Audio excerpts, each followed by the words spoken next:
ایک عامل کی میں تقریر سننا تھا, پھینکے جا رہا ادھر ادھر کی, کوئی ربط ہی نہیں. میں نے سب نے نیچے پازیٹیو کمنٹس کیے ہوئے تھے نا, میں نے کمنٹس کیے 1 گھنٹے کی تقریر میں, میں نے بیچ بیچ سے سنی. میں نے کہا ایک بات بھی ایسی نہیں ہے جو کسی کی سمجھ میں آ رہی ہے. میں نے تو بہت عرصے بعد کسی عامل کو سنا ہے کہ دیکھیں شاید ٹھیک ہو گئے ہوں, تو اندازہ ہوا کہ 20 سال پہلے جیسا چھوڑا تھا 20 سال کے بعد بھی ویسے کہ ویسے.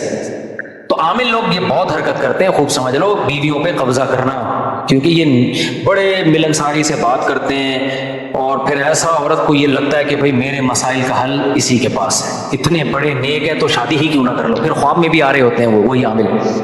تو خیر ابھی دیکھو ایک خاتون کا قصہ آیا, وہ کیا کر رہی ہیں, کپڑے جل رہے ہیں نا بیٹھے بیٹھے, شوہر پریشان, میرے گھر میں جنات ہیں, بیوی کے کپڑے جل جاتے ہیں بیٹھے بیٹھے.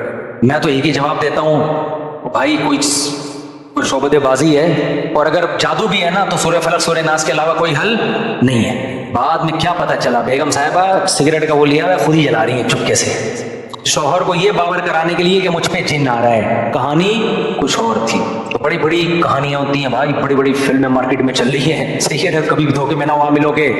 تو بعض دفعہ مالک مکان نے کرایہ دار سے گھر خالی کرانا ہوتا ہے, تو وہ پنجے لا کے نا رات کو چھاپ دیتا ہے, خون کی چھینٹیں مار. بہت آسان ہے کہ تم خام خامے کرایہ دار سے پولیس پہ تھانے میں ادھر ادھر جاتے ہو, مسور کی دال لے جا کے رکھ دو. لوگ اتنے وہمی ہیں نا, کہیں گے کچھ ہے. میں اپنے گھر کے واقعات سنانا نہیں چاہیے کیا یار, قصہ سنا ہی دیتا ہوں یار, بہت پرانا ہو گیا اپنے گھر کا قصہ ہے, لیکن یار چھوڑو یار, پھر سنا دیتا ہوں. گھر والے بہت غصے ہوں گے, دیکھیں گے پھر کٹ کر دیں گے اس کو. میں نے جب شادی کی نا تو میں چاہتا تھا میری جو فرسٹ وائف ہے وہ سامنے گھر چلی جائے, سیکنڈ والی دوسرے گھر میں آ جائے, کیونکہ سیکنڈ اور تھرڈ کا یہ تھا کہ اکٹھا رہنا انہوں نے, اس کے لیے یہ ایک پارٹیشن کر دیتا, گھر تھوڑا بڑا تھا یہ. اب فرسٹ والی کو کون لے کے جائے, وہ کہاں جائیں گی, پہلی والی کہاں دوسری کے لیے گھر خالی کرتی ہے نا, ایسا ہوتا نہیں ہے. میں بڑا پریشان تھا یار, کیسے سمجھاؤں. خیر اللہ کی قدرت دیکھو, میں ایک دن جم سے آیا, میری عادت تھی کچا انڈا پینے کی نا جم سے آنے کے بعد. یہ میں پہلی دفعہ ایکسپوز کر رہا ہوں 15-10-12 سال کے بعد, کسی کو نہیں بتایا میں نے, یعنی اس اسٹائل سے, کہیں چھپڑ میں کسی کو بتا دیا ہو تو ایک الگ بات, گھر والوں کو بھی نہیں بتایا. میں آتا تھا اور کچا انڈا پی جاتا تھا جم کے بعد. تو ایک دن میں جم سے آیا, گھر میں میں نے فریج کھولا, کچن میں فریج, گھر والے کہیں کچن میں کام کر رہے تھے, میں نے فریج کھولا, 2 انڈے پڑے ہوئے تھے اس میں, کچے انڈے میں نے 2 پیے, اور وہ چھلکے میں نے اتنی اسپیڈ سے, میری اسپیڈ بہت ہے گھر میں بھی, شیٹ اٹھ ایسے بھاگتا ہوں میں, تو ایسے میں نے جا کے نا گیٹ کے باہر ڈسٹ بن میں رکھ کے آ کے کھڑا ہو گیا. اچھا گھر والوں کو نہیں پتا کہ اتنی اسپیڈ سے یہ سارے کام ہو چکے ہیں, گھر والے یہ سمجھ رہے ہیں میں فریج کے پاس ہی کھڑا ہوں. اب گھر والوں کو انڈا پکانا تھا, گھر والوں نے کھولا تو انڈے غائب تھے. اب کسی کے وہم و گمان میں بھی نہیں کہ یار ایک آدمی شو کر کے کچے انڈے پیے گا, میرا معمول نہیں تھا, اس دن میں نے پی لیا, کبھی کبھار پیتا تھا میں, گھر والوں کو نہیں پتا تھا یہ کبھی کبھار کچے انڈے بھی پی جاتا ہے. اب نہیں پیتا میں, ڈاکٹر کہتے ہیں پکا کے پینا چاہیے, کچے بھی پی سکتے ہیں. تو میرے گھر والوں نے بولا بھائی اس گھر میں جنات ہیں. میں نے کہا کیوں, کہ 2 انڈے ابھی اللہ کی قسم میں نے یہاں دیکھے ہیں, اگر وہ انڈے ٹوٹے ہوتے تو چھلکے تو ہوتے نا, چھلکے بھی نہیں, انڈا بھی نہیں ہے.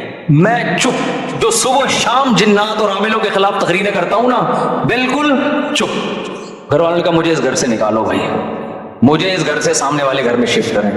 میں نے کہا آپ کہہ رہے ہو تو ٹھیک ہے. بڑے آرام سے نا ہمارا سارا سامان سامنے, بغیر کسی جھگڑے, بغیر کسی, اب تک نہیں میں نے بتایا, اب کھل جائے گا اگر ویڈیو میں چلا گیا تو, اب اگر دنیا کو پتہ چل گیا تو چل گیا, سمجھ لو کہ اس قصے کو میرا خیال ہے یہ 2008 یا 9 کا قصہ ہے, 2009 8 یا 9 کا واقعہ بتا رہا ہوں آپ کو میں. تو بھائی بہن ہے اور کچھ نہیں ہے, کچھ نہ کچھ دنیا میں ہو رہا ہوتا ہے, بعض چیزوں کے اسباب خفیہ ہوتے ہیں, ہم اس کو کس پہ ڈال دیتے ہیں, جن پہ ڈال دیتے ہیں کہ جن نے کی, ہم نے کہا چلو یار فی الحال جن کے کھاتے میں ڈالو, دیکھا جائے گا.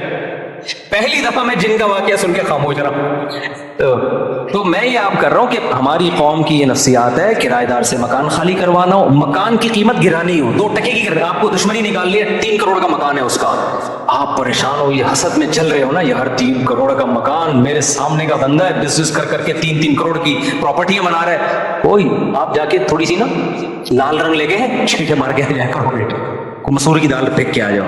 اتنے وہمی ہیں نا لوگ, وہ یقیناً کسی عامل کو, بزرگ کو بلائیں گے, وہ سونگے گا یوں یوں کر کے نا, ایسے جیسے نہیں کتا سونگ رہا ہوتا جا کے, یہ جو چرس نکالنے والے کتے اس طرح عامل سونگتے ہیں, میں نے خود دیکھے ہیں. سونگے گا, بولے گا کچھ اثرات ہیں, کچھ کیا ہے ابھی کچھ دن پہلے میں کسی کے گھر گیا ہوں, میں اتنا عاملوں کے خلاف بولتا ہوں پھر بھی لوگوں میں عقل نہیں آ رہی یار.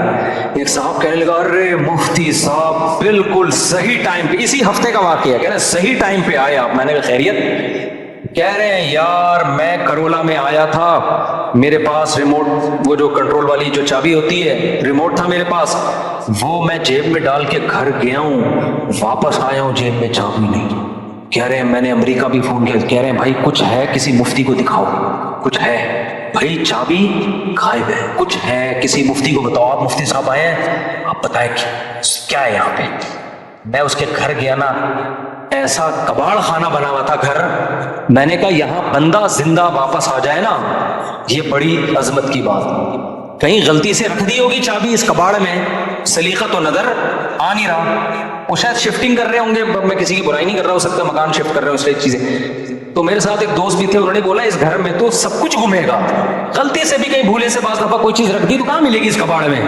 بعض دفعہ آدمی جیب سے چیز نکالتا ہے, رکھ دیتا ہے, یاد ہی رہتا اس کو. کرولا کی چابی گم گئی ہے اور ایک پڑھا لکھا آدمی کس پہ ڈال رہا ہے, جن پہ. اور مجھے دیکھ کے خوش ہو رہا ہے کہ مفتی صاحب آ گئے, اب بتائیں گے کون سی چڑیل کا یہ کام ہے. تو یہ ہے ترقی, صحیح ہے. ہم کہاں پہنچیں گے؟ چاند پہ. ہمارا جب خلائی, جو ہمارا راکٹ جب چاند پہ جائے گا نا, تو بھی ہم استخارہ نکالیں گے پہلے بیٹھ کے, سارا نکالیں گے. نیلا آ گیا تو بھیج دے, پیلا آ گیا تو مت بھیج. اور پھر اگر وہ راکٹ اوپر تباہ ہو گیا تو پھر ہم کہیں گے کہ یار لگتا ہے جاپان نے کوئی جنات بھیجی اسپیشل خلا میں, جاپان کے عاملوں سے رابطہ کرو. تو ہم لوگ تو بھائی بیڑا غرق ہوا نہیں ہے, ہو چکا ہے ہمارا. ہر چیز میاں بیوی کا جھگڑا ہوگا, اپنی غلطیوں کی اصلاح کی کوشش نہیں کریں گے, دیکھیں گے نہیں کن باتوں پہ جھگڑا ہو رہا ہے, فوراً ڈال دیں گے کسی نے کچھ کیا ہے. رشتے نہیں ہو رہے لڑکیوں کے, تو میں چیخ چیخ کے تھک گیا بھائی, 2 3 شادیاں نہیں کرو گے تو رشتے نہیں ہوں گے نا, اس پہ نہیں سوچیں گے. ہر دوسرے گھر میں مسئلہ, میری بیٹی 40 سال کی ہو گئی, میری 35 سال کی ہو گئی, رشتہ ہی نہیں آ رہا, لگتا ہے کسی نے کچھ کر دیا ہے. میں کہتا ہوں کیا آدھی آبادی پہ کسی نے کچھ کر دیا ہے؟ کون اتنا فارغ بیٹھا ہوا ہے ہر گھر میں رشتوں کی بندیشیں لگا رہا ہے؟ دوسری تیسری والے کو تو ٹھک ٹھک سے کیا ہوں گی, دے اتنا دن شادیاں ہی شادیاں, دیتے ہی نہیں ہے دوسری کو. نہیں جی بڈی کر کے مار دیں گے نا, دوسری پہ نہیں دیں گے, تو بٹھائے رکھو آپ اس کو. تو جو نیچر نے حل بتایا ہے اس حل کی طرف آنا پڑے گا. اس کے علاوہ کہیں بھی جاؤ گے, فطرت تھوڑی کبھی معاف کرتی ہے بھائی. فطرت سے بغاوت کرو گے, فطرت معاف نہیں کرتی ہے.